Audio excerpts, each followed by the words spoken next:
Здравствуйте, мои маленькие друзья!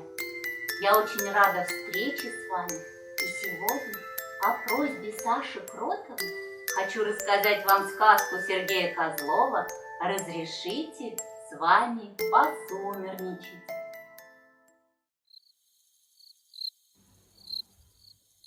Заяц просится посумерничать. «Пускай сумерничает», — сказал ежик и вынес на крыльцо еще одно плетеное кресло. «Можно войти?» — спросил заяц. Он стоял под крыльцом, пока медвежонок разговаривал с ежиком. «Входи», — сказал ежик. Заяц поднялся по ступенькам и аккуратно вытер лапой о половичок. «Три-три», — сказал медвежонок. «Ежик любит, чтобы было чисто». «Можно сесть?» — спросил заяц. «Садись», — сказал медвежонок. И ежик с медвежонком тоже сели. «А как мы будем сумерничать?» — спросил заяц. Ежик промолчал.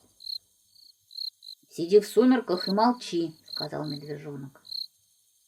«А разговаривать можно?» — спросил заяц. Ежик опять промолчал. «Говори», — сказал медвежонок.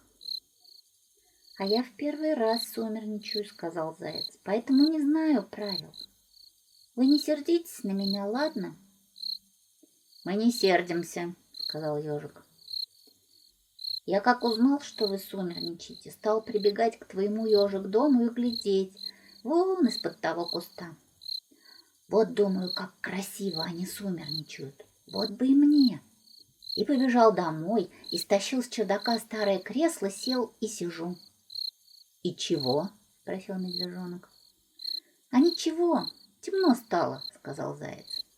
«Нет, думаю, это не просто так, это не просто сиди и жди, что-то здесь есть. Попрошусь, думаю, посумерничать с ежиком и медвежонком. Вдруг пустят». «Ого», — сказал медвежонок. «А мы уже сумерничаем?» — спросил заяц. Ежик глядел, как медленно опускаются сумерки, как заволакивает низинки туман, и почти не слушал зайца.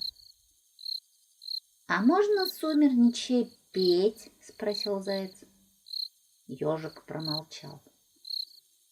«Пой», — сказал медвежонок. «А что?» Никто ему не ответил. «А можно веселое? Давайте я веселое спою, а то зябко как-то». «Пой», — сказал медвежонок.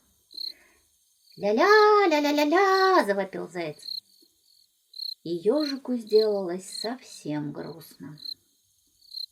Медвежонку было неловко перед ежиком, что вот он притащил зайца, и заяц мелет не разбери чего, а теперь еще и воет песню. Но медвежонок не знал, как быть, и поэтому завопил вместе с зайцем. «Ля-ля-ля, ля-ля-ля!» — вопил медвежонок. «Ля-ля-ля, ля-ля-ля-ля!» — пел заяц. А сумерки сгущались, и ежику просто больно было все это слышать. «Давайте помолчим», — сказал ежик. «Послушайте, как тихо». Заяц с медвежонком смолкли и прислушались. Над поляной, над лесом плыла осенняя тишина. «А что?» — шепотом спросил заяц. «Теперь что делать?» «Тш!» — сказал медвежонок. «Это мы сумерничаем?» — прошептал заяц. Медвежонок кивнул. «До темноты молчать?»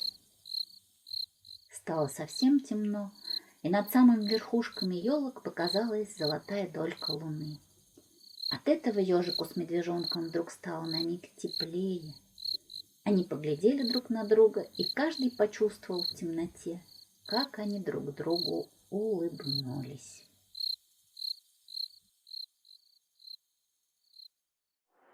Надеюсь, что сказка вам понравилась. Спокойной вам ночи!